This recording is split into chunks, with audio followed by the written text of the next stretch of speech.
nos reunimos para estudar a tua palavra, Deus, que o seu Espírito Santo venha nos auxiliando a ter um entendimento cada vez mais claro do que o Senhor quer para nós, Deus. É o que eu te peço em nome de Jesus. Amém.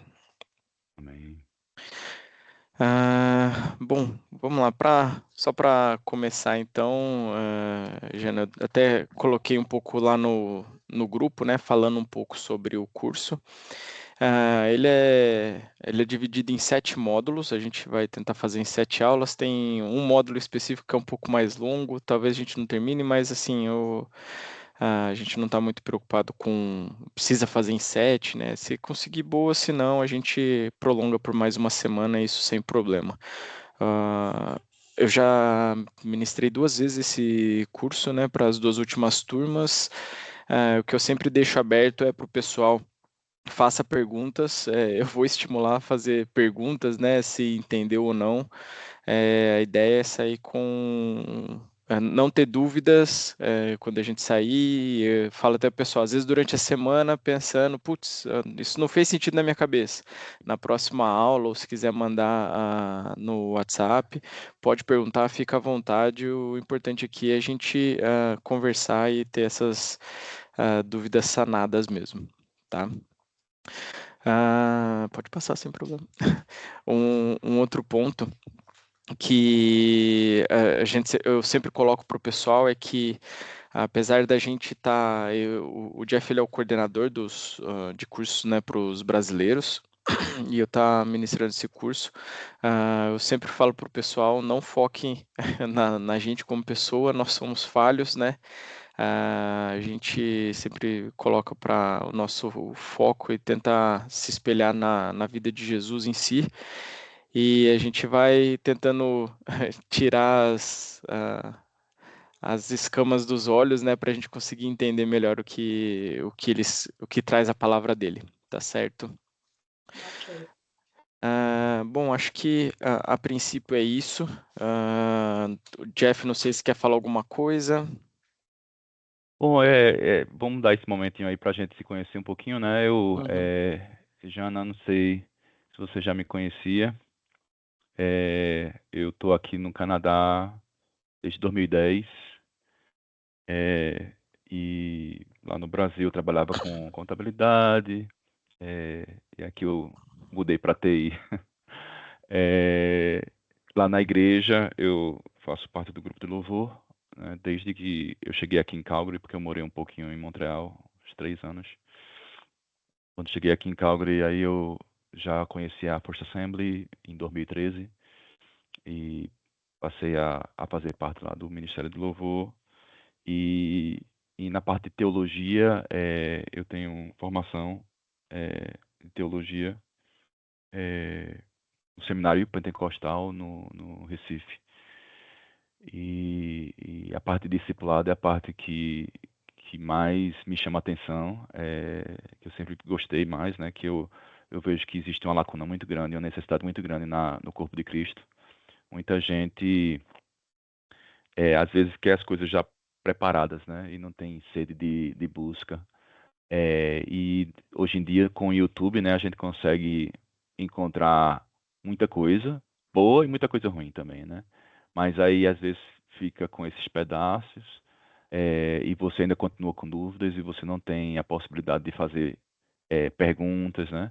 Então, essa parte de estar conectado um com o outro, de a gente poder estar face a face, assim, né? E fazer perguntas.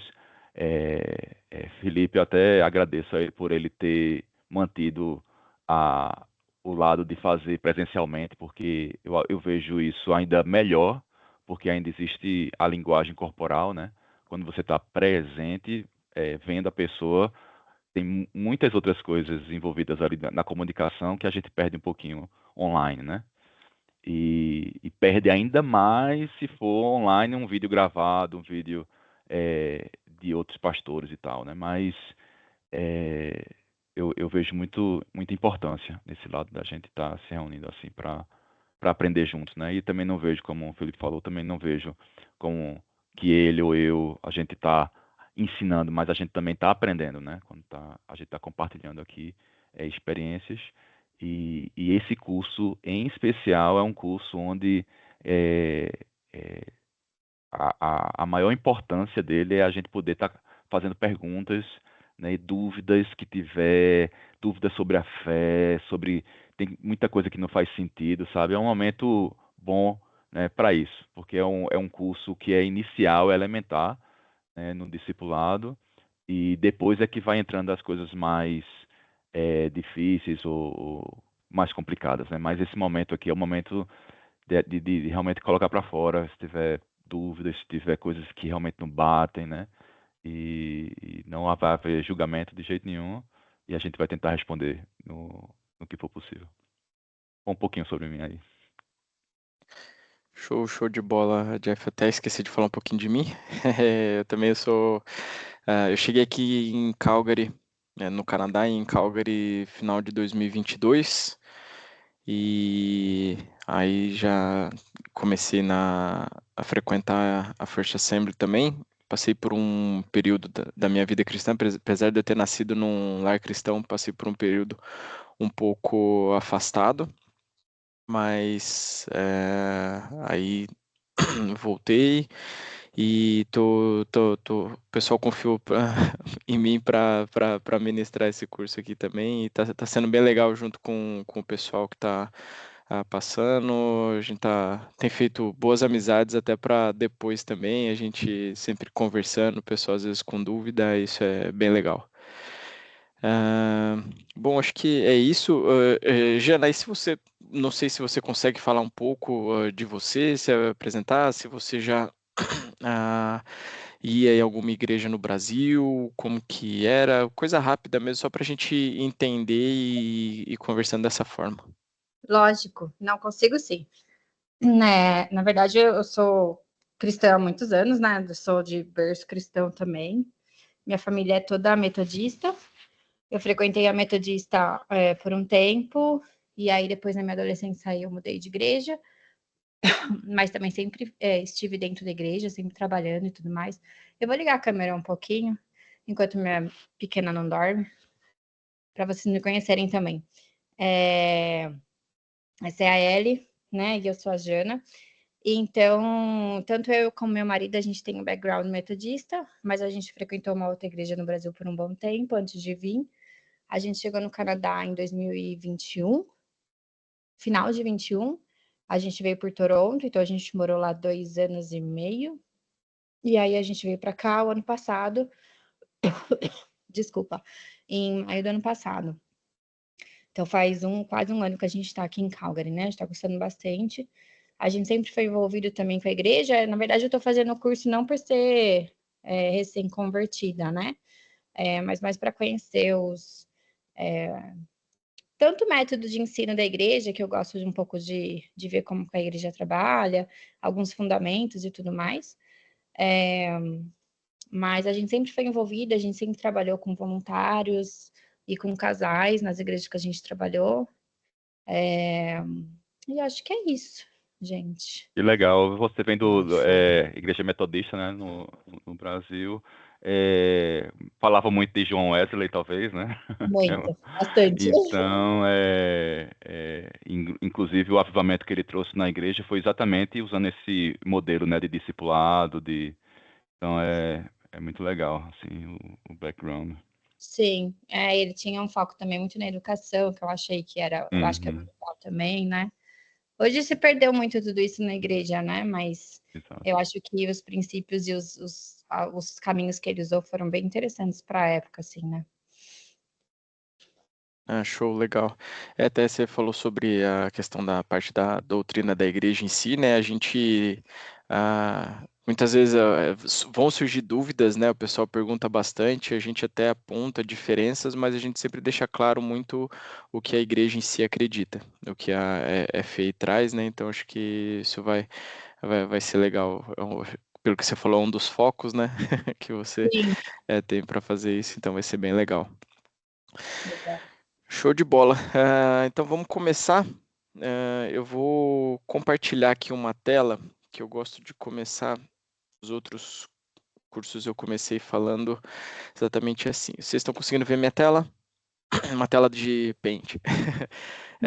Eu no curso eu desenhava na lousa, né, para ficar mais fácil, presencial, mas aqui a gente vai usar o Paint só para ter uma ideia. Eu sempre costumo falar para o pessoal que a história da Bíblia, né, ela vai se resumir em 6 símbolos que a gente vai falar aqui. Então, todas as aulas que a gente vai conversar, a gente sempre vai, no meio da aula ou até mesmo antes da aula, a gente vai, agora a gente vai se remeter especificamente a esse símbolo. Ou então, lembra desse símbolo que a gente conversou lá? Então, é isso que a gente vai trazer. Eu vou começar aqui, então. O primeiro símbolo que a gente tem é uma seta para baixo. O que é essa seta para baixo? Ela mostra, né? É a criação de Deus, onde Deus criou os céus e a terra, criou todas as coisas. Por que de cima para baixo? Porque foi intencional. Ele teve essa criação de forma intencional, quando ele veio criar tudo, os seres humanos e tudo mais. Isso a gente consegue ver ali exemplificado em Gênesis 1 e 2, onde ele criou tudo e todos viviam em harmonia. Eu acho que esse é um dos pontos principais que a gente vai trazer depois, vai fazer esse link depois lá no final, onde todos viviam em harmonia. O segundo símbolo é um X, que é Gênesis 3, que é a entrada do pecado no mundo. Ali quando o Adão e Eva deram abertura pro diabo e quiseram ser igual a Deus, né? E aí eles então pecaram ali naquele momento. Eu costumo falar, pessoal, vamos apedrejar Adão e Eva. Não, porque eu acredito que qualquer um de nós naquele lugar a gente teria caído também de alguma forma. Talvez não da forma que eles caíram, mas de alguma outra forma. Então, foi assim que o pecado entrou no mundo. Depois disso, o terceiro símbolo, aí o que é? Uma seta para frente. Essa seta para frente é quando Deus escolhe Abraão, né? Abraão, o pai da fé, para criar uma descendência e um povo da qual ele iria enviar o seu filho para morrer pelos nossos pecados, mas mais que isso, ele também, através da descendência de Abraão, a ideia é mostrar para os outros povos como ele quer que os povos vivam. Ele vai mostrar através de Israel para os outros povos como eles devem viver. Né? É essa ideia de em missão de mostrar para as outras pessoas. Depois disso, então, a gente tem aqui o quarto símbolo. O que é o quarto símbolo? É a cruz. Quando Deus viu, não quando Deus viu, porque ele já sabia, ele é onisciente, né? A gente vai falar disso, é um dos tópicos mais para frente, mas então chegou um ponto que nenhuma pessoa conseguiu cumprir a lei dada para Moisés, né? Para se mostrar como deveria viver. Então ele enviou seu filho para morrer pelos nossos pecados. Jesus, que é o segundo Adão, né? E ele morreu pelos nossos pecados. Eu sempre falo para o pessoal, ele foi obediente. A qualquer momento ele poderia ter recusado. Quando acho que todo mundo já assistiu aquele filme A Paixão de Cristo, né? Onde a gente tem uma ideia do sofrimento que ele passou ali nas últimas horas, mas ali tudo foi por obediência, porque a qualquer momento ele poderia chamar os anjos e eles estariam prontos ali para defendê-lo. Mas não, ele entendia o propósito, o plano de Deus Pai, e seguiu até o final. Tá? Alguma dúvida até aqui? Tá tranquilo? Acho que é já comum para todo mundo, né? Sim. Legal. Depois disso, então, a gente tem o quinto símbolo, que é mais uma vez uma seta para frente. Quando nessa primeira seta aqui Deus gerou um povo para mostrar para os outros povos, agora, depois da morte de Cristo, já é muito mais individual. Aí então sou eu, a Jana, o Jeff, a gente vai mostrar para as outras pessoas à nossa volta como Deus quer que nós vivamos. Tá, eu costumo colocar aqui até uma FA, só para ilustrar a First Assembly, né? Mas é individual. Então, todos nós vamos mostrar para no nosso ambiente de estudo ou no ambiente de trabalho, na academia, amizades. Agora nós estamos em missão, não mais o povo de Israel em si. Agora nós estamos em missão de mostrar para todos como Deus quer que nós vivamos, tá? E aí, quando a gente está vivendo este momento aqui, né, desse quinto símbolo, até que venha o sexto símbolo, que é a segunda volta de Cristo. E ele é semelhante ao primeiro símbolo porque ele mostra que quando Cristo voltar, tudo vai se restabelecer, como Gênesis 1 e 2, onde todos vão viver em harmonia, né, em novos céus e nova terra, tá?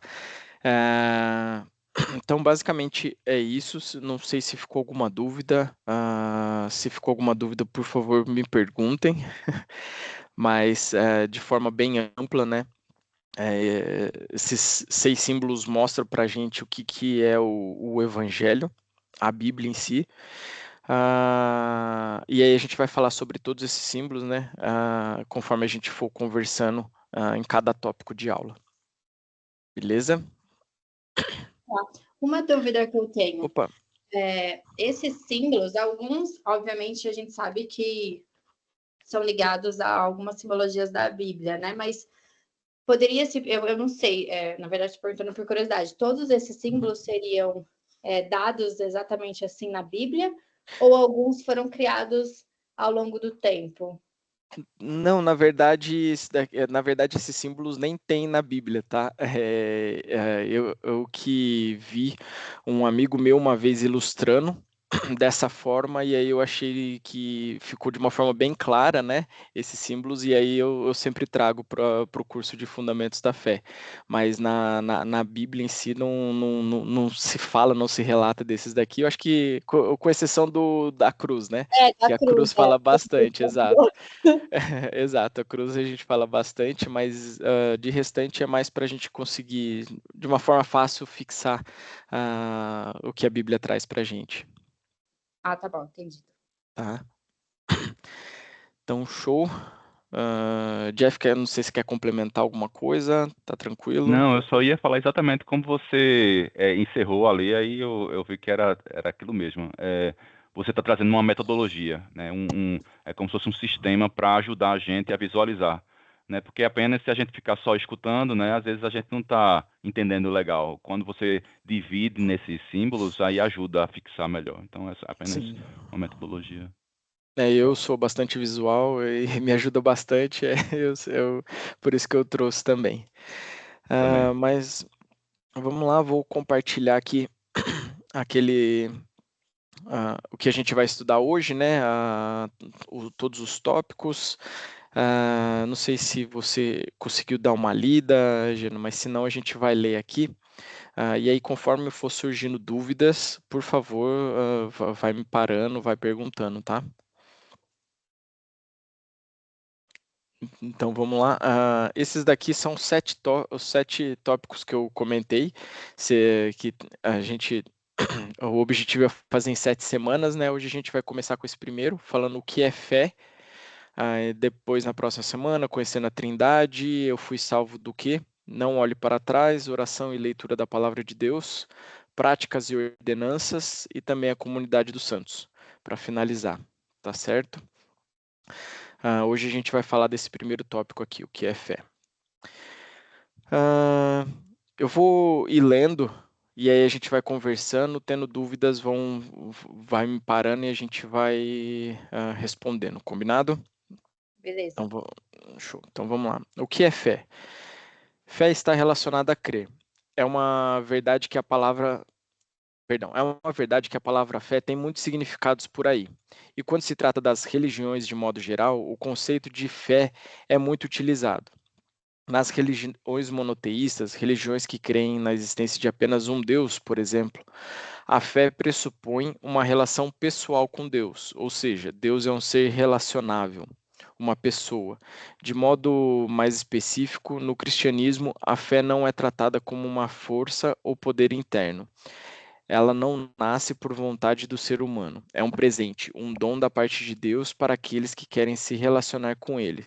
E aí a gente tem o versículo, né, em Efésios, capítulo 2, versículo 8 e 10. Fala, pois vocês são salvos pela graça, por meio da fé. E isto não vem de vocês, é dom de Deus, não por obras, para que ninguém se glorie, porque somos criação de Deus realizada em Cristo Jesus para fazermos as boas obras, as quais Deus preparou antes para nós as praticarmos. Tá? Então, o que ele está colocando aqui que essa fé que a gente tem, mesmo essa fé que nós temos, ela parte de Deus, é o que Deus colocou em nosso coração. Seguindo aqui então, observe o que diz Colossenses 2, versículos 6 e 7. Ora, como recebestes Cristo, o Senhor, assim andai nele radicados e edificados, e confirmados na fé, tal como fostes instruídos, crescendo em ações de graças. A fé, além de estar presente no início da caminhada cristã, também está presente ao longo de todo o caminho. Hebreus 12, versículo 2. Ela é a raiz e o fundamento de nossa relação com Jesus. Recebemos Cristo pela fé, vivemos e somos plantados nele pela fé. Tudo que é feito nele é pela fé. O que eu sempre coloco para o pessoal, porque nos outros cursos a gente teve muita gente que não era cristão ou vinha da religião católica, mas aquele não católico praticante, né? Então surgiam muitas dúvidas aqui. Eu sempre gosto de colocar que a gente tem três pontos principais para a nossa fé, né? A primeira é que Deus criou tudo, né? Esse é o primeiro pilar, que Deus criou tudo porque por vontade dele. Tudo foi criado por Deus, não foi simplesmente o acaso que gerou o mundo que vivemos, não. Segundo, e aí o mais importante, é que ele enviou seu filho para morrer por nós. E é esse principal pilar aqui que vai nos salvar, né? E o terceiro é que que o filho vai retornar para resgatar todo a terra como era antes lá em Gênesis 1 e 2. Então, porque sempre nos outros cursos surge dúvidas, principalmente nesse primeiro, né, na questão da criação. E também na questão de Jesus vai vir ou não, né, a segunda volta de Cristo. Então, são dois pontos, mas o principal é a questão de que ele foi enviado para morrer pelos nossos pecados. Tá? É isso que vai efetivamente nos dar a salvação. Só lendo aqui que ele citou, né, Hebreus 12, 2, está aqui do lado, eu vou ler para a gente. Fala, olhando para Jesus, autor e consumador da fé, o qual pelo gozo que lhe estava proposto, suportou a cruz, desprezando a afronta e assentou-se à destra do trono de Deus. Tá? Então vamos seguir aqui falando do mestre da fé. Quem seria um bom modelo de fé para nós? Tem que ser alguém como a gente e por meio de quem Deus iniciou seu projeto de salvação. O nome desse homem é Abraão, ou melhor, como antes era chamado Abrão, que é aquele terceiro símbolo, né? A seta para frente, a primeira seta para frente, começa com Abraão, que é dele que a gente vai estar falando aqui agora. Abraão é conhecido como pai da fé.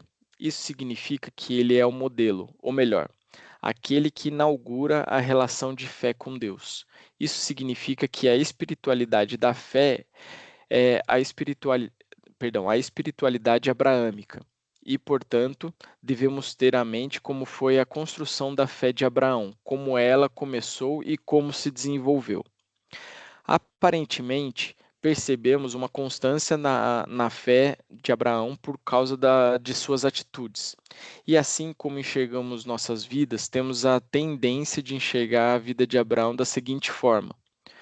Aí a gente começa a ver aqui, né, altos e baixos, né, alguns baixos maiores, alguns altos maiores. Isso aqui a gente pegando a vida de Abraão. O que que seria isso, né? Assim como ele tem pontos de fé muito grande, ele também tem alguns pontos que ele se questiona ou que ele erra.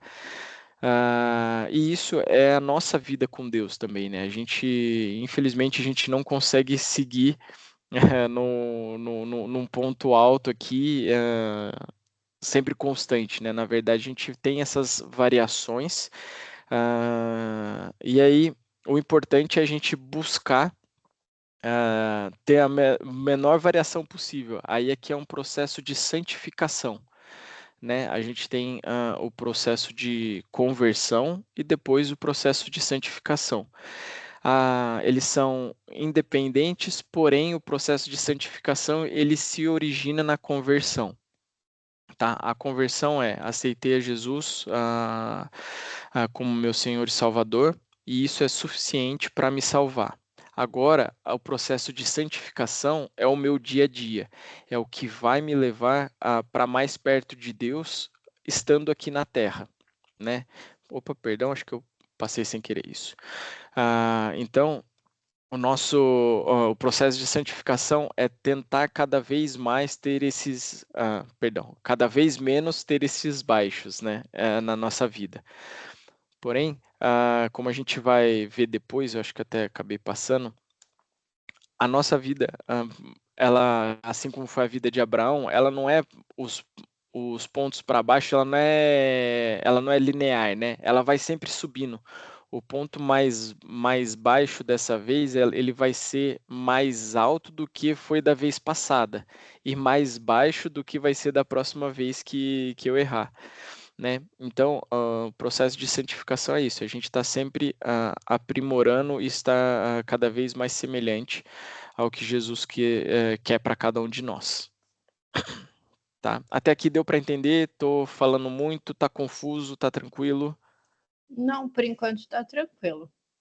Legal, show de bola. Eu vou seguir aqui então. Tá.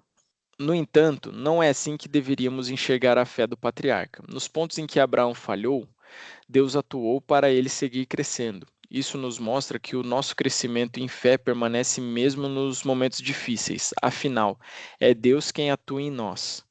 Sendo assim, devemos enxergar nossos altos e baixos na vida de fé não como topo e vale, e sim como uma progressão, mesmo que constante, que é o que a gente estava falando aqui, né? É sempre uma progressão, a gente sempre está melhorando.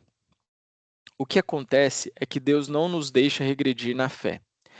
Apesar dos nossos percalços, Deus não nos deixa regredir na fé, apesar dos nossos percalços. Por isso, devemos manter firme a nossa confiança nele. Contudo, existem algumas características na fé cristã que precisamos ter sempre em mente, e para isso continuaremos usando Abraão como exemplo. Afinal, ele é o pai da fé, né? Acho que todo mundo já ouviu essa expressão referente a Abraão. Então, Romanos capítulo 4, versículo 1 a 8, a primeira coisa que percebemos na fé de Abraão é que ela exclui o mérito. Isso mesmo, a justificação que Abraão recebeu não foi por causa de suas obras, e sim por causa da graça de Deus. Faltava justiça a Abraão. E essa justiça foi acrescentada a ele por meio da fé. Então vamos ler aqui o versículo de 1 a 8, em Romanos 4. Portanto, que diremos Portanto, que diremos do nosso antepassado Abraão? Se de fato Abraão foi justificado pelas obras, ele tem do que se gloriar, mas não diante de Deus. Que diz a Escritura? Abraão creu em Deus e isso lhe foi creditado como justiça. Ora, o salário do homem que trabalha não é considerado como favor, mas como dívida. Todavia, aquele que não trabalha, mas confia em Deus, que justifica o ímpio, sua fé lhe é acreditada como justiça. Davi diz a mesma coisa, quando fala da felicidade do homem a quem Deus acredita justiça, independente de obras. Como são felizes aqueles que têm suas transgressões perdoadas, cujos pecados são apagados. Como é feliz aquele a quem o Senhor não atribui culpa.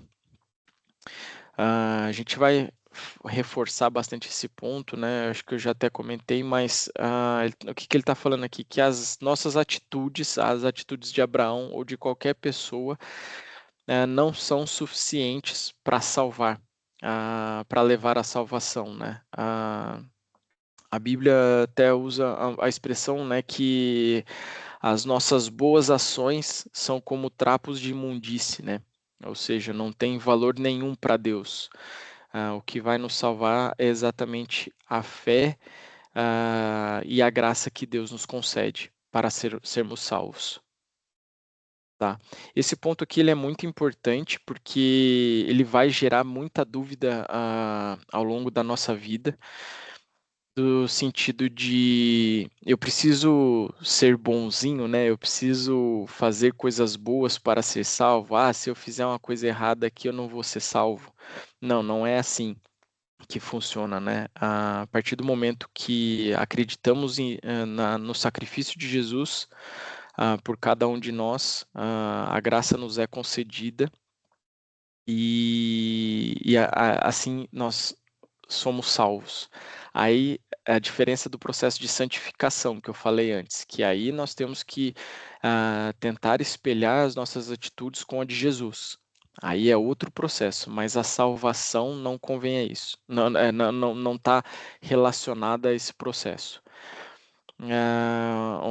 Uma outra coisa é, então, já que eu acredito em Jesus, então eu vou parar de não vou me importar com as minhas ações, com as minhas atitudes, vou seguir vivendo da maneira que eu quero. Aí já eu não, eu não acho certo, nem me coloco na posição de julgar de que não é assim, mas porque quem conhece o coração é só Deus. Mas quando a gente fala que a pessoa se converteu, é uma conversão de caminho, ela mudou o caminho da qual ela estava vindo. E essa conversão ela vai gerar novas atitudes, né? Então, assim, se a pessoa continuou vivendo, eu não vou falar que não, mas pode-se às vezes levantar uma dúvida de como que, será que teve uma conversão verdadeira ali? Pode ser, tá? Mas eu também não acho certo a gente focar muito nas obras e linkar com a salvação, porque uma coisa não tem nada, tem relação, mas não são fatos que caminham lado a lado. Não, um é um ponto inicial e o processo de santificação é uma linha contínua, né? E aí, se a gente vai estar subindo ou descendo e subindo, isso vai acontecer. Mas o processo de salvação, ele é um ponto na história, ele é o ponto inicial, tá? Ficou confuso? Deu para entender aqui? Não, deu para entender tudo, Não, Felipe. não, show. É um dos pontos para a gente deixar bem separado, né? Porque a gente vê algumas igrejas confundindo isso, misturando uma coisa com a outra acho que a maneira mais fácil da gente conseguir entender isso que um é um ponto de partida, né? E o processo de santificação é o que vai seguir a partir disso, tá? Jeff, deu para entender? Alguma coisa para acrescentar? Tá tranquilo? Muito bom.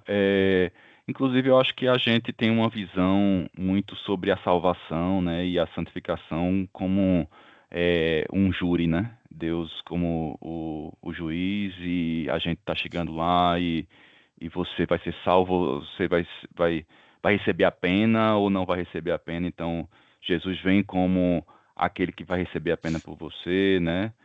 Sim. A gente tem muito essa ideia, mas a gente não busca entender mais no prisma sobre adoção, né? Nós agora fomos adotados por Deus e somos filhos deles agora, né?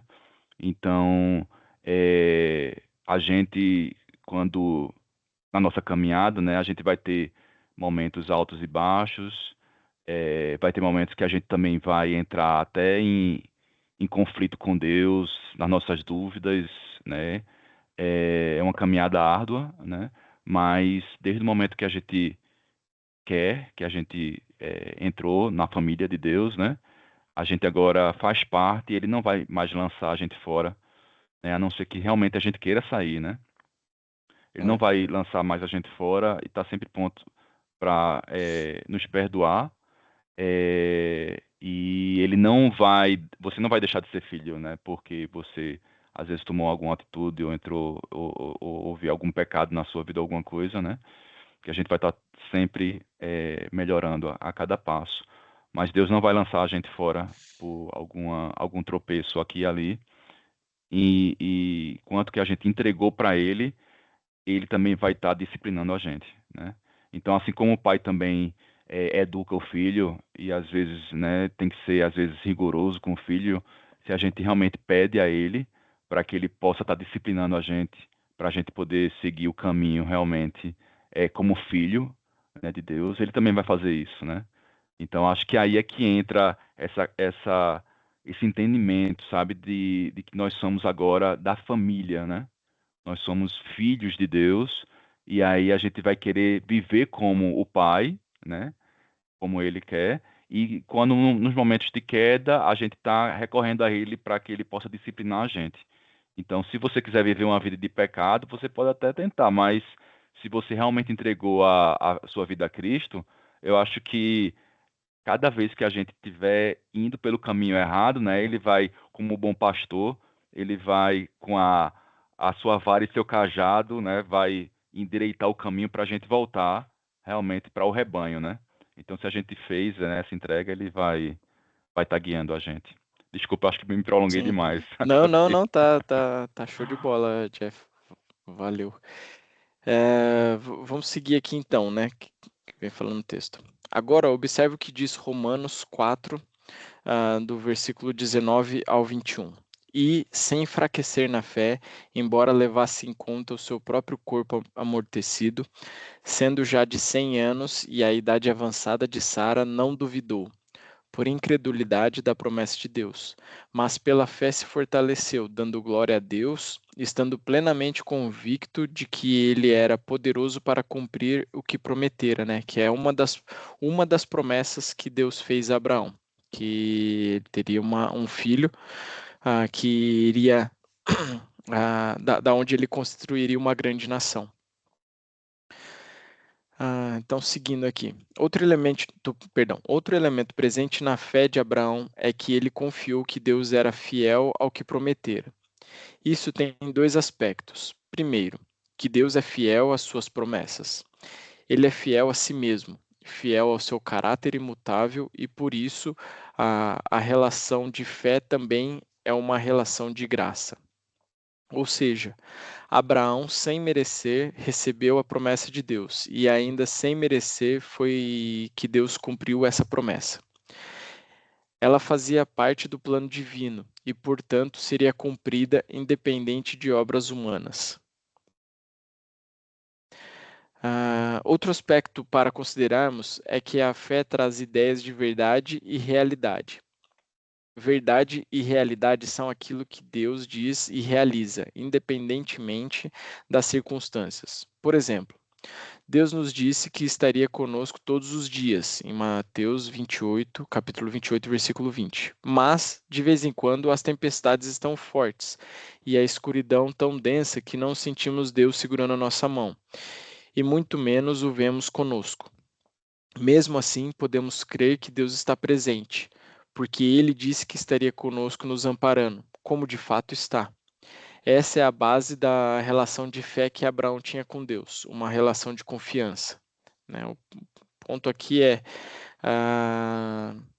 vamos passar por momentos difíceis, mas a promessa de Deus ele não vai quebrar, né? Ele vai estar sempre conosco, sempre ao nosso lado, tá?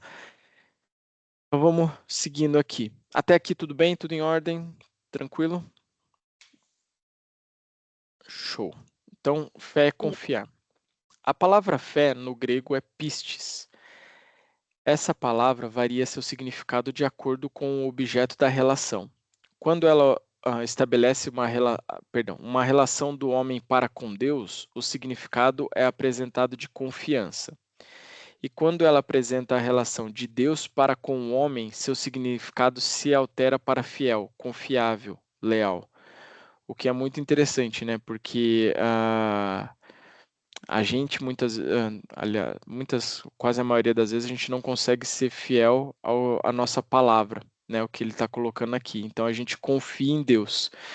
Apenas Deus ele é fiel para manter a sua palavra até o fim, né?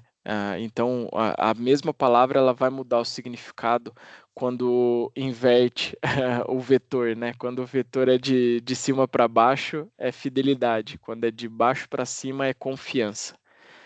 Confiança nessa fidelidade que Deus tem com a gente. Mas afinal, em que a gente confia? O objeto da nossa fé é o próprio Deus e não a nossa fé. Assim, a nossa fé, em um primeiro momento, é o reconhecimento de que Deus está presente e a constatação da realidade do seu amor. Eu vou ler de novo. O objeto da nossa fé é o próprio Deus e não a nossa fé. Assim, a nossa fé, em um primeiro momento, é o reconhecimento de que Deus está presente e a constatação da realidade do seu amor. É quando a gente tem aquela conversão, né, aquele primeiro amor inicial, né, que a gente sente exatamente isso, né? Esse primeiro momento a gente sente Deus presente em tudo, né? Um exemplo que eu costumo que eu costumo falar nas aulas é aquele cuidado de Deus que a gente tem, que às vezes a gente está no frio do -20, indo atravessar a rua e exatamente nesse momento o sinal ele abre para o pedestre, né? Então você não precisa ficar parado esperando. A gente pode ver como o cuidado de Deus as pequenas coisas, né? É um exemplo bobo, mas que muitas vezes Deus realmente está cuidando da gente nas pequenas coisas, desde as pequenas até as grandes coisas das nossas vidas. Seguindo aqui. Quando dizemos que confiamos em Deus, temos que ter em mente que isso tem a ver com Ele mesmo, com seu caráter confiável e sua lealdade. E o fato de Deus ser confiável faz com que tenhamos a certeza de que sua palavra também é confiável, né? Porque se Ele é, a sua palavra não vai ser diferente do que Ele é, da essência de Deus, tá? Seguindo aqui.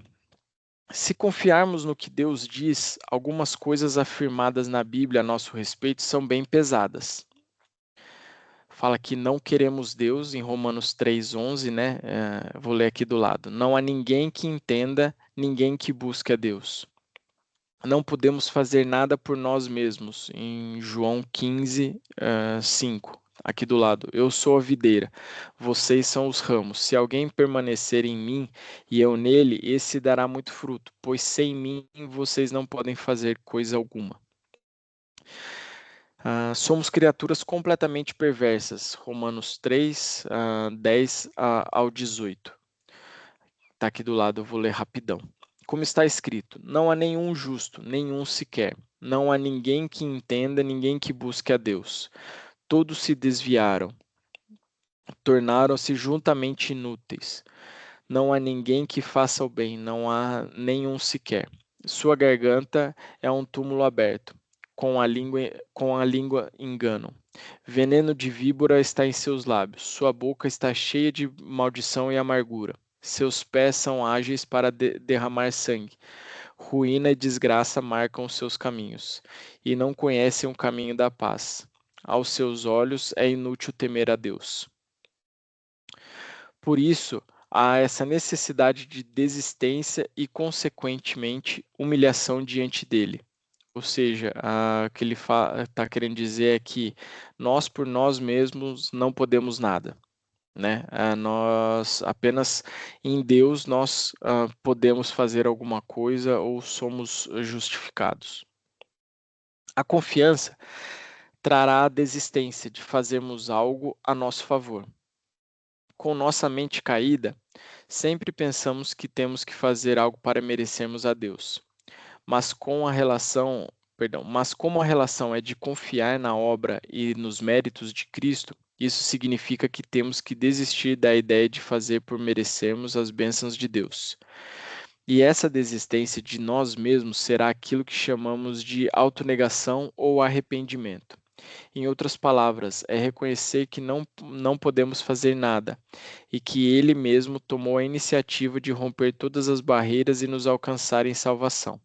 Se confiarmos nisso, temos fé, né? O que ele está colocando aqui é principalmente que nós temos que, é o famoso negar a nós mesmos, né? Cada um deve negar a si mesmo e principalmente nos arrependemos dos nossos caminhos, do que fizemos, que tivemos para trás, e confiar que a vontade dele para nós é boa, perfeita e agradável.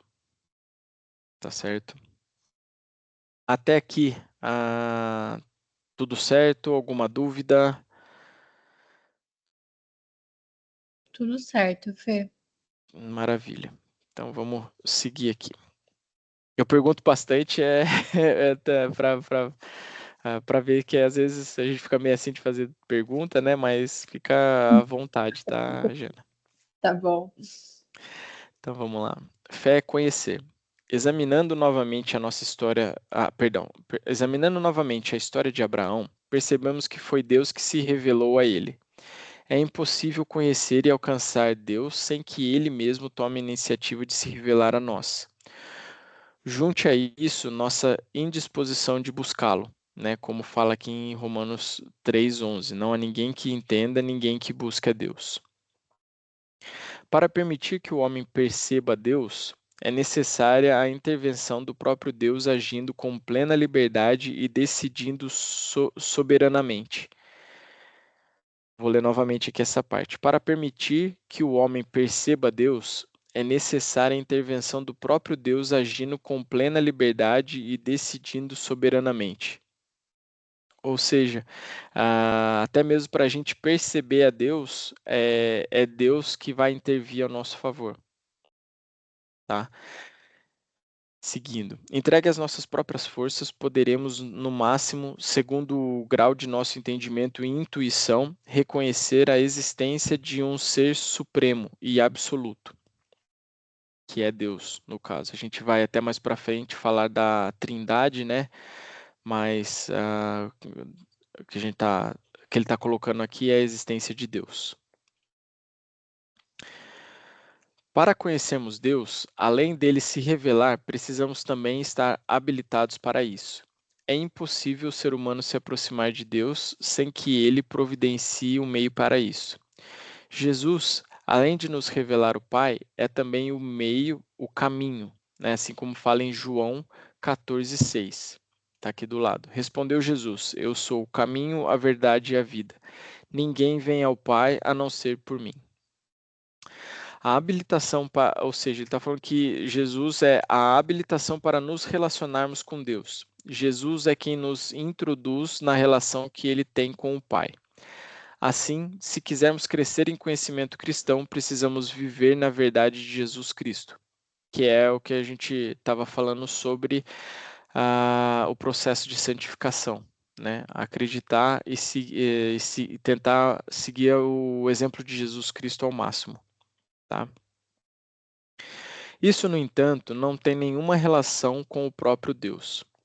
Ela é fruto das instituições e das possibilidades. Perdão, ela é fruto das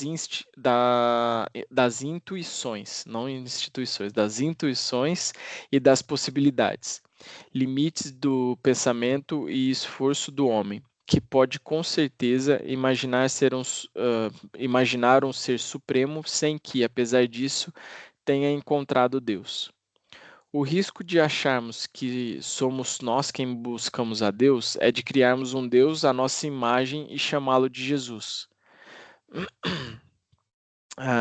Essa parte parece um pouco confusa, mas não é.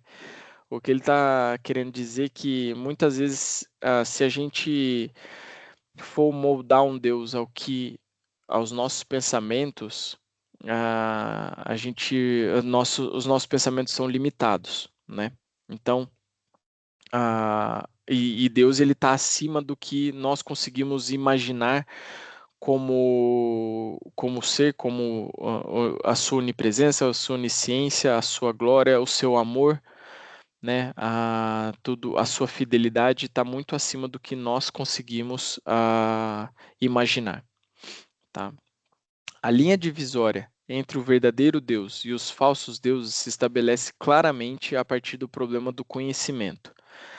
Para Abraão, cuja família era fabricante de ídolos, isso fala em Josué 24:2, está escrito aqui. Josué disse a todo o povo: Assim diz o Senhor, o Deus de Israel: Há muito tempo, seus antepassados, inclusive Terá, pai de Abraão e de Naor, viviam além do Eufrates e prestavam culto a outros deuses. E aí, seguindo aqui, né, ele fala que só foi possível conhecer o Deus vivo a partir do momento em que Deus decidiu se revelar a ele. A ele quem? Abraão aqui no caso, tá? Esse processo de revelação de Deus é chamado na teologia de iluminação, como fala em 2 Coríntios, capítulo 4, versículo 6. Vamos ler aqui do lado. Pois Deus que disse, das trevas resplandeça a luz. Ele mesmo brilhou em nossos corações para a iluminação do conhecimento da glória de Deus na face de Cristo. É em Cristo que temos essa iluminação, e Jesus é quem nos revela o Pai. Em João 14, versículo 9. Jesus respondeu: Você não me conhece, Filipe. Não sou eu, no caso. Você não me conhece, Filipe, mesmo depois de eu ter estado com vocês durante tanto tempo.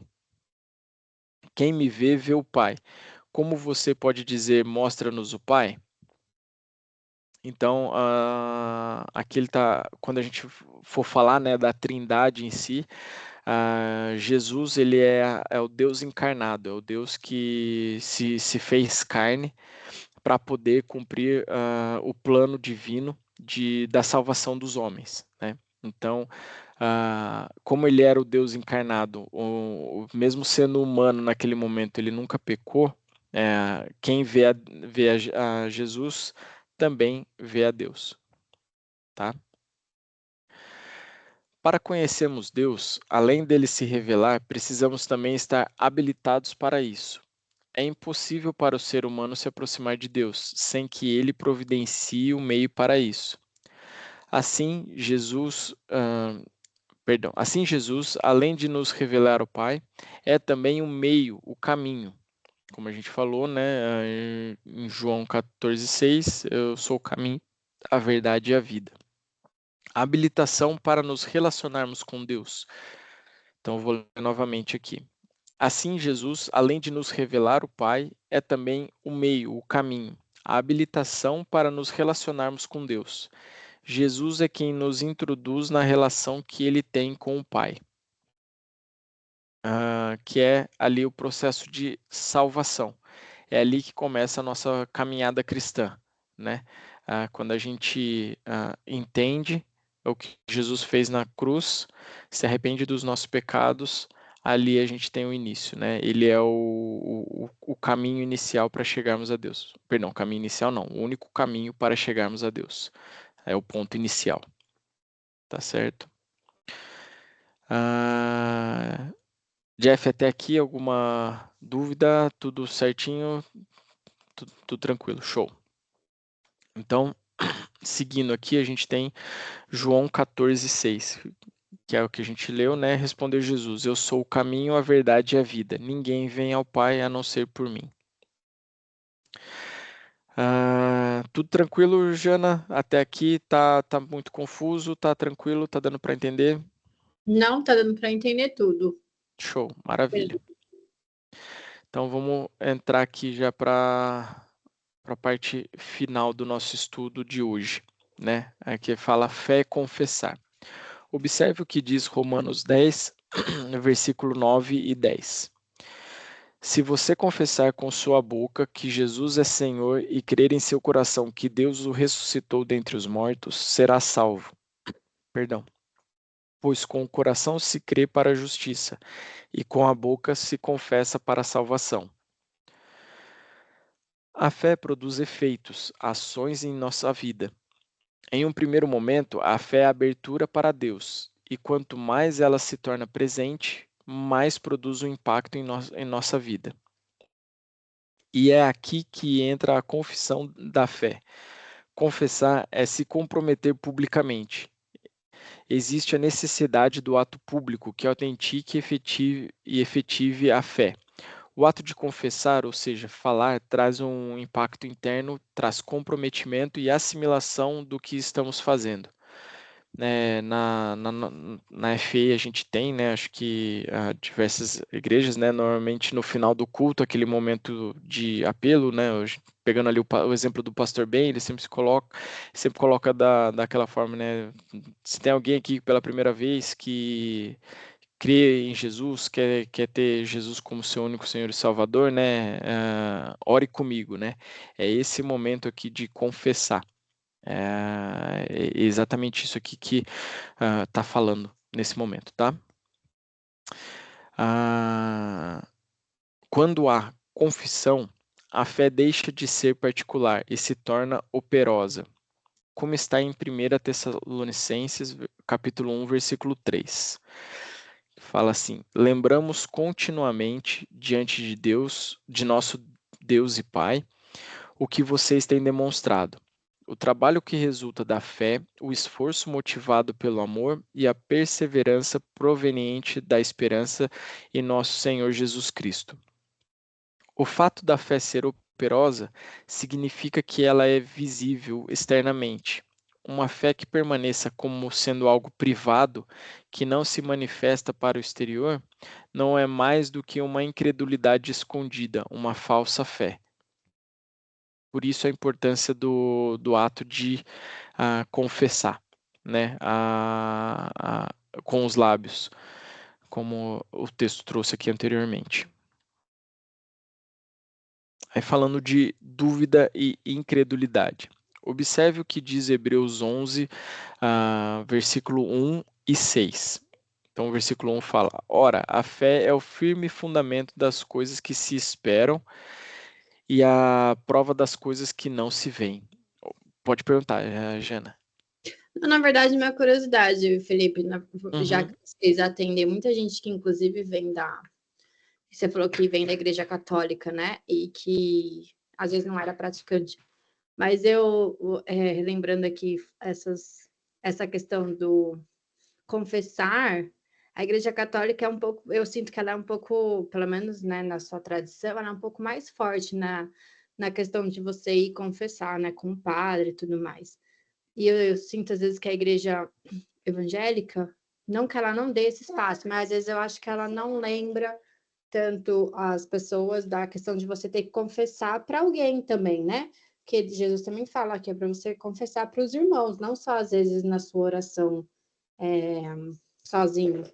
E o que eles Exato. acham disso, assim? Surge muita dúvida em relação a isso, do porquê não tem Ah, momento igual a católica tem, no caso da sim, sim, surgem algumas dúvidas. Nesse momento aqui, na verdade, a gente está falando de um processo, de um confessar anterior ao confessar os pecados que tem na Igreja Católica, né, que você confessa para um padre. Aqui ele está falando mais do momento de conversão. O confessar que você entendeu o sacrifício de Jesus e que ele é suficiente para a sua salvação, né? Esse momento de confessar que tem na Igreja Católica, eu sempre reforço também com o pessoal nos estudos que é importante nós, dentro da tradição evangélica, né, que nós temos, só que nós não vamos muitas vezes confessar para uma pessoa específica, né? É o que eu falo para o pessoal.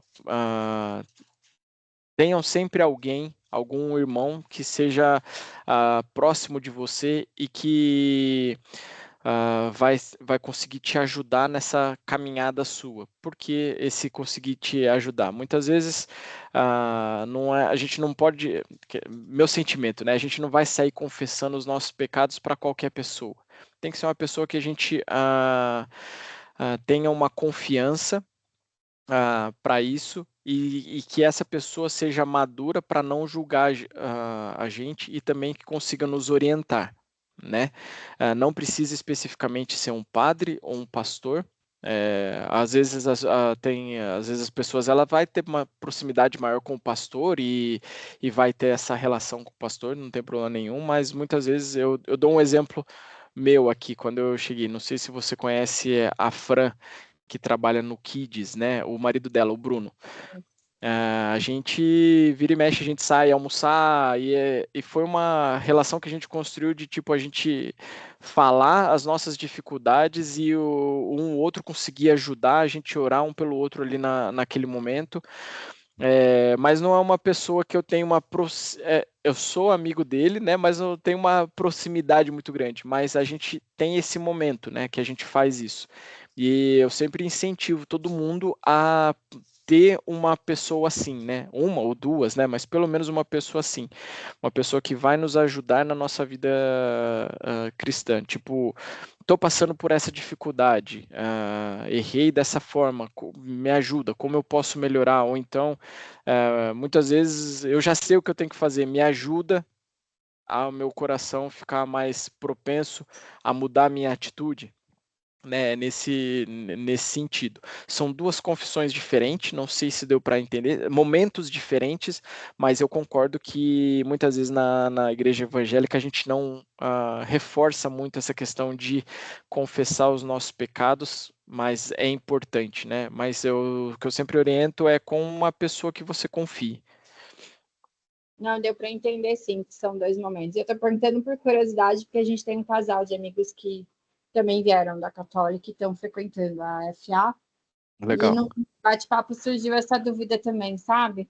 Falei, vou Aham. ficar os dois aqui para perguntar. Não, show, é legal, é para isso mesmo, né? Vim tirando essas dúvidas. Muito bom. E Deixa eu só é, fazer uma colocação rápida, manda Tiago. ver, Jeff. Desculpa, Felipe, em Tiago 5,16, né, diz assim: confessai os vossos pecados uns aos outros e orai uns pelos outros, para serdes curados, né? Então a gente segue um pouco o que o Felipe estava falando, né, Jana? A gente encontra algumas pessoas que a gente pode confessar o pecado, que a gente sente à vontade, né? Que essas pessoas não vão te apunhalar por trás, não vão fofocar, e realmente existe um perigo de a gente estar falando sobre algumas coisas íntimas da nossa vida, né, para pessoas que podem depois estar lhe julgando ou estar falando de você para outras pessoas, né? Até pastores, eu já vi às vezes falando, né, às vezes cita pecado de outras pessoas assim, e que não deveria, né? Assim, é uma coisa muito particular, né? Então eu já ouvi até pregação e no pregação dá um exemplo e logicamente que não cita o nome, mas acaba que as pessoas começam a ligar pontos, né? E acabam que sabe quem é. Então existe um pouco, a gente é muito criterioso e cuidadoso com isso, né? Para que as pessoas não se sintam tentadas em apenas confessar por confessar. Na Igreja Católica existe a questão do sacerdote, né, o padre, ele estaria absolvendo o pecado, né? Ele teria recebido essa autoridade, né, da igreja desde Pedro e tal, e aí ele teria esse poder de absolvição dos pecados, né? E que a igreja protestante não crê, né? Então a gente crê que existe a cura, né? Como diz aqui em Tiago, né? Para que seres curados. Então é uma cura emocional, uma cura espiritual que a gente sente, mas não de ser perdoado por ele ou perdoado por Deus através dele. O perdão da gente vem diretamente de Deus. Então a gente pode se achegar a ele diretamente, pede perdão a Deus e como fala, né, que existe um advogado, né? Quando a gente pede perdão, existe um advogado. Quem é? Jesus, né? Então ele vai advogar por você perante o Pai e você vai receber o perdão de Deus, né? Porque só ele que tem esse poder de perdoar, né? A gente não tem. A gente confessa para se sentir curado, se sentir aliviado, se sentir emocionalmente restaurado, psicologicamente e espiritualmente também, né? Tá tudo interligado, mas essa absolvição não existe, né? Só Jesus mesmo que pode dar. Espero que tenha ficado claro. Boa, não, ficou assim. Até porque a tradição católica, né, você tem essa confissão para então você ter a sua penitência, né? E, e aí me remete um pouco à questão das obras, né? E que, ao nosso ver, é totalmente independente, né? A salvação, ela está ligada à graça de Deus. A graça concedida por Deus, mesmo nós não merecemos, mesmo nós não merecendo isso, ele nos concedeu essa graça e o pecado, os nossos pecados já foram perdoados. Os que nós cometemos, os que nós vamos cometer, né? Eles já foram perdoados em Jesus. A questão da confissão, muitas vezes até a nossa com Deus, né? Em uma oração é muito mais no sentido do processo de santificação, né? A partir do momento que a gente confessa, isso tem um efeito na nossa vida de que na próxima vez que a gente for cometer um pecado, a gente vai pensar, poxa, eu tô pecando nisso de novo, né? É mais no processo de santificação em si do que no processo de salvação, tá? Ah, Então, seguindo aqui, tendo mais dúvidas, pode perguntar, tá, Jana? Então, vou ler de novo aqui esse quadro falando de Hebreus 11, o versículo 1 e também o versículo 6. Ele começa, o versículo 1 fala: Ora, a fé é o firme fundamento das coisas que se esperam e a prova das coisas que não se veem. O versículo 6: Sem fé é impossível agradar a Deus, pois quem dele se aproxima precisa crer que ele existe e que recompensa aqueles que o buscam. Então é um versículo bem legal para a gente ter sempre em mente, né?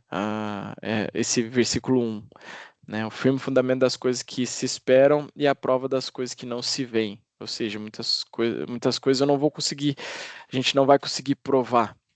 Porém, a nossa fé em Deus vai nos deixar tranquilo com relação ao que Ele fez em nossas vidas. Tá certo? Então vou seguindo aqui. Ter fé não significa que não teremos dúvidas. Devido à nossa finitude, há um tipo de dúvida decorrente de não sabermos tudo nem podermos controlar tudo. Esse tipo de dúvida é pecaminosa em si mesma. Também é possível ter fé genuína e não ter a certeza da salvação. Isso pode ocorrer devido a ensinos falsos, pressões sociais ou dificuldades emocionais. Porém, há uma dúvida que é decorrente da queda. A dúvida que decorre da suspeita de que Deus não é bom, por exemplo, é pecaminosa. O que ele está falando aqui? Eu sempre costumo falar que é importante a gente conversar com Deus, pedir orientação. Muitas vezes eu gosto bastante do exemplo de Gideão, né? Que pediu confirmação para Deus. A gente pode pedir a confirmação, mas sempre é importante ter em mente que quando a gente ora, a gente pode ter de Deus um sim, um não, um espera e o silêncio. Essa pode ser a resposta são as 4 respostas de Deus.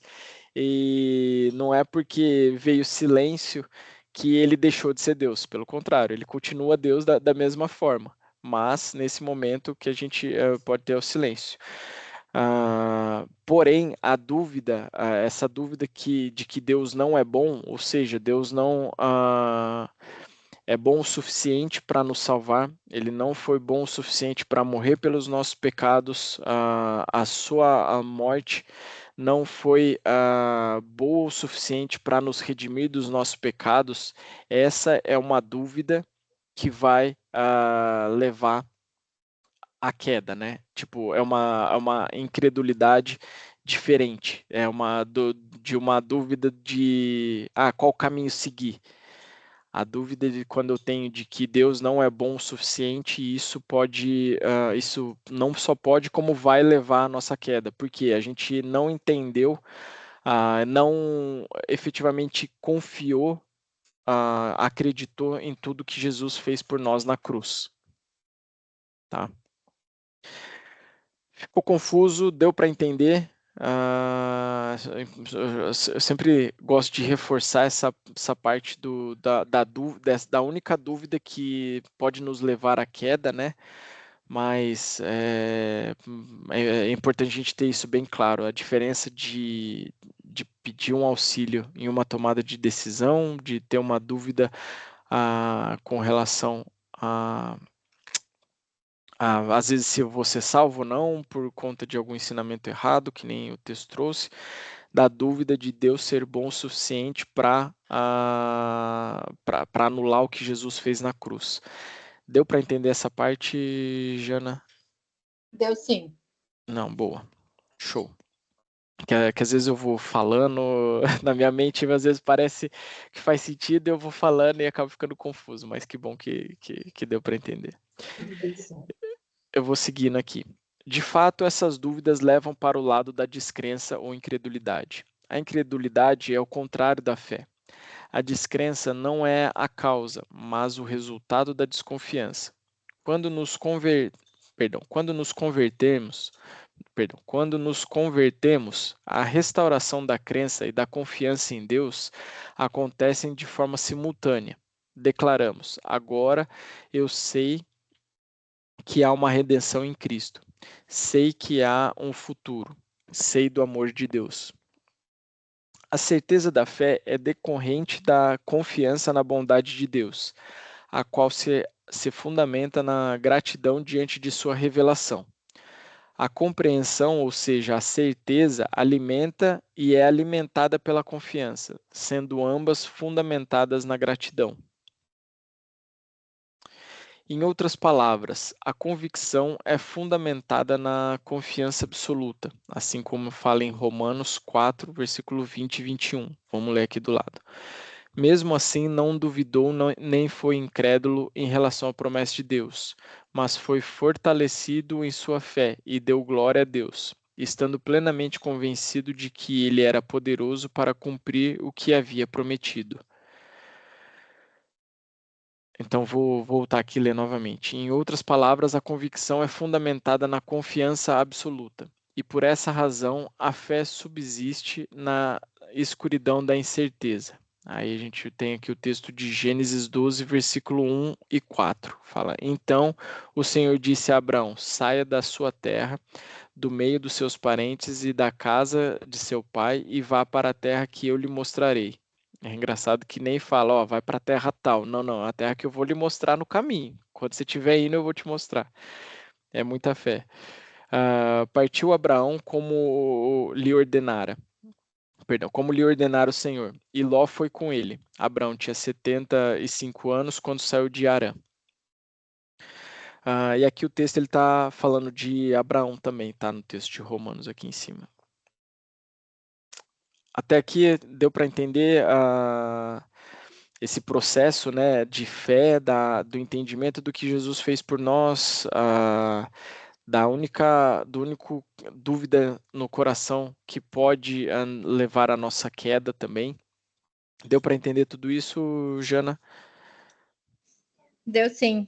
Acho que é um Mara... processo que a gente vive, né? Então, acho que além de entender, a gente acaba experimentando muito desses ups and downs, igual você mostrou, né, no gráfico, e sentindo que a cada down você já está um pouco melhor do que o down anterior, digamos assim. Sim.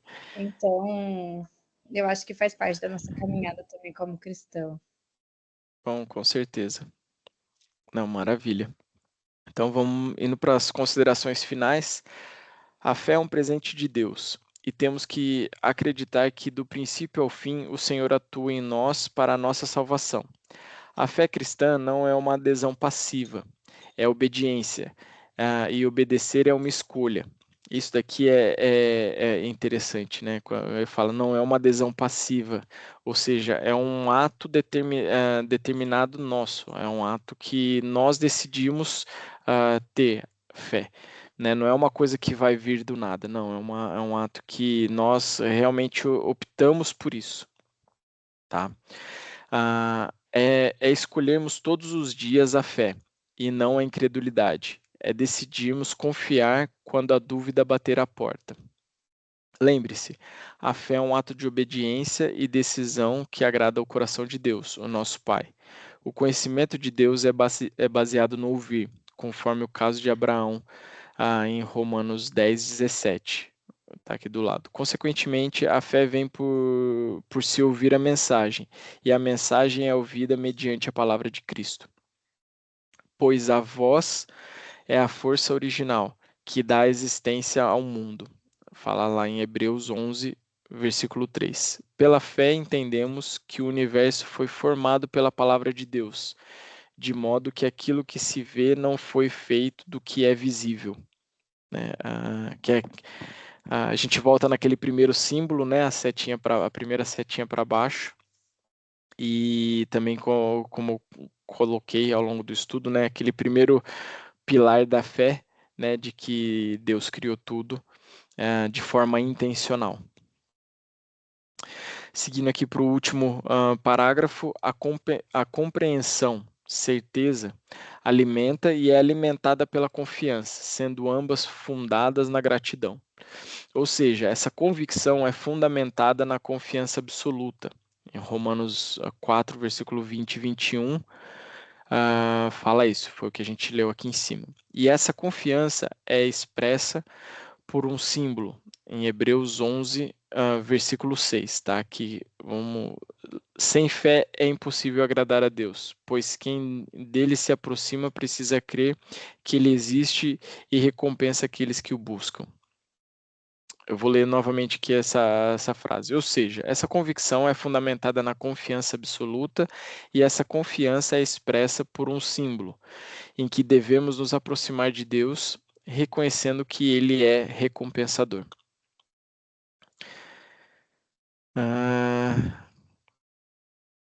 Acabamos por aqui, tudo certo? Algumas dúvidas? Tudo certo, gente. Maravilha. Não sei se o Jeff quer adicionar alguma coisa.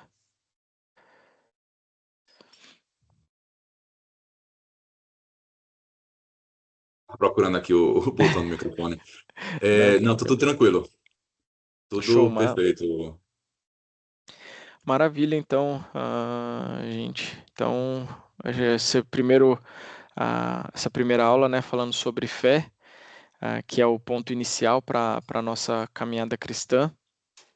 Acho que fizemos num bom tempo aí, né, Jeff? 1h30 deu para fazer, abranger todos os pontos. E como eu comentei, Jana, se tiver alguma dúvida ao longo da semana, por favor, fala com a gente, traz no próxima aula, ou então quiser mandar no WhatsApp, a gente está aberto. O importante é sempre estar esclarecendo as dúvidas que possam surgir. Maravilha, pessoal. E obrigada pela disposição também, né, de ministrar o curso durante a semana para gente. Legal, é uma alegria para a gente aqui. Vamos só orar para terminar? Jeff. Show, maravilha. Então, Senhor Deus, Pai, muito obrigado por esse momento que tivemos de estudo da sua palavra, de entendimento, Deus, que o seu Espírito Santo possa ajudar a cada um de nós a ter mais fé nos momentos em que mais precisamos, ó Deus, que possamos entender que o seu Espírito está conosco em todo momento e nos auxiliando, Deus. Abençoe essa semana que vamos ter, ó Pai, e que possamos ser espelho para as pessoas da nossa volta, Deus. É o que eu te peço, em nome de Jesus. Amém. Show de bola, então, pessoal. Muito obrigado, Felipe. A benção aí. Sua disponibilidade de estar trazendo esse curso. Não, que isso, não precisa agradecer não, como eu falei, é uma alegria mesmo. E precisando, estamos à disposição e nos vemos na próxima semana. Eu não sei se eu vou conseguir estar na próxima semana, tá, Jana, porque eu tenho uma prova do college bem no horário. Mas aí o Jeff vai estar ministrando a segunda aula e talvez eu consiga entrar no final dela. Beleza? Ok, sem problemas. Show de bola, então, pessoal. Um bom resto de noite aí para vocês e a gente vai se falando. Obrigada, pessoal. Até mais. Boa semana. Tchau, tchau. Abraço, até mais. Tchau, tchau. Tchau, tchau, gente.